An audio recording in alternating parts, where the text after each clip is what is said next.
By the time I finish this sentence, 2 people somewhere in the world will started having a stroke. And every second after that, 32,000 of their precious brain cells die. That's not just a statistic, it's a countdown. For decades, we've lived by the mantra that we need to think fast when it comes to recognising and treating a stroke. F for face, is it drooping? A for arm, are they having trouble raising it above their head? S for speech, are they having trouble talking or recognising speech? And finally, T for time.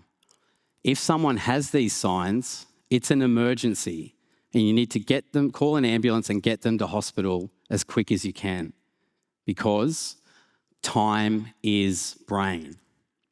And it's true. On average, the earlier we can treat someone, get them to hospital, get the vessel open, the better the outcome.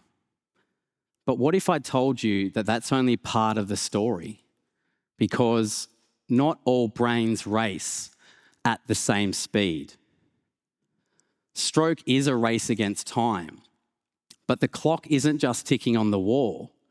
It's flowing through the brain's hidden plumbing, a network of vessels called collateral circulation. And these are like detours during a traffic jam. They can redirect blood flow around the blockage, supplying blood to the brain. The more flow, the slower the brain dies. So here's the question. Can we enhance blood flow through this backup network to slow the clock down? I'm Dr. Daniel Beard, and I'm a plumber. Well, a brain plumber. So not the kind that fixes leaks in your kitchen, but the kind that dives deep into your brain's hidden plumbing to understand where the blood's flowing, where it isn't, and how we can improve it when a stroke strikes. I lead the Neurovascular Research Laboratory at the University of Newcastle, and for the past decade, I've collaborated across disciplines from neuroscience to cardiovascular physiology to engineering to not only better understand, but develop therapies that can improve the brain's plumbing during stroke. In my talk today, I'll show you how reframing stroke treatment from racing against the clock to unlocking collateral time can save brain cells and give patients a fighting chance. So let's dive in and have a look at how the brain's hidden plumbing might be the key to buying time. So you might be wondering, why is he talking about collaterals? Why all the fuss? Well, imagine 2 cities hit by a traffic jam. One has a web of back roads and alternate routes. The other has none. Which recovers faster? Well, it's the same with stroke. Collateral vessels, these tiny vascular detours, can make or break a brain's survival. In fact, recent clinical studies have shown something striking. Those patients that have good collateral blood flow, over 50% of them were doing well at 3 months after their stroke. Contrast that to those with poor or failing collateral blood flow, only 20% of them were doing well. So the good brain collaterals can more than double a patient's chances of having a good outcome. But collaterals not only predict how well someone might do after a stroke, they can also aid neurologists in making clinical decisions about who is eligible and who can benefit from clot busting or clot removal therapies called thrombolysis or thrombectomy. A recent study called Diffuse 3, neurologists used advanced brain imaging to select patients that had brain left to save. And the majority of these patients had good collateral vessels. But most striking was that those patients were able to benefit from thrombectomy out to 24 hours after their stroke had started, the so-called late window. So this is why assessing the backup collaterals in stroke is so important. It aids clinical decision-making but can also extend the window for intervention. But despite these advances, only a minority of stroke patients are actually eligible for these so-called late window thrombectomies. Why? That many of them deteriorate too fast. They no longer have brain left to save. The collateral vessels fail, the clock runs out. So we ask the question, can we therapeutically enhance collaterals to try and make more patients like these late window 24-hour patients? But how? This is the idea behind collateral time. It's time we stop asking how long since the stroke and start asking how strong is the blood flow through the collateral vessels, and can we do something to enhance them? And this opens the door to something revolutionary. So on the surface, it seems relatively intuitive. Use vasodilating or vessel widening drugs, which we already have lots available, to widen the collateral vessels. Bigger pipes equals more flow. In fact, many people over the years have said to me, it's just plumbing, right? And it's true. It turns out that it's a bit trickier than that. You see, these vessel widening drugs, given systemically, they open up vessels across the whole body, and that can result in a drop in blood pressure across the whole body. And that's fine if your brain is healthy. It can auto-regulate and keep the blood flow constant. But in stroke, the affected regions are already maxed out their ability to compensate. They're running on fumes. And dropping blood pressure could potentially make things worse. In fact, recent clinical trials have shown that these drugs don't actually work in stroke, and the American Stroke Association advises against them. So for us, the challenge was clear. How can we target these drugs, these vessel-widening, vasodilating drugs, to just the collaterals without compromising the rest of the body?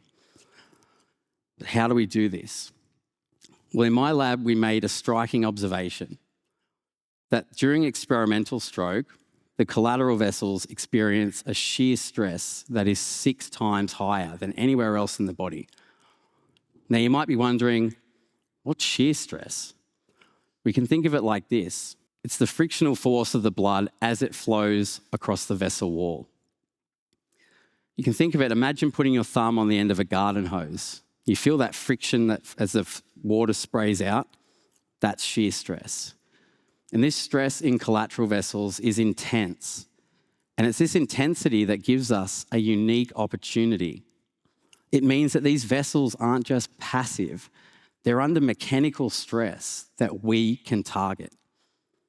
It opens the door for a new kind of therapy, one that's activated by shear stress itself. To develop such a therapy, my collaborator, Professor Donald Ingber at Harvard University, turned to nature and a principle known as biomimicry. So biomimicry is about borrowing ideas from nature to help solve human problems. One of the most famous examples is the Japanese Shinkansen bullet train. Engineers struggled with the sonic boom as the train exited tunnels. To solve this problem, they redesigned the nose of the train based on the beak of a kingfisher bird that can dive into water without making a splash. The result? A quieter, faster, more efficient train.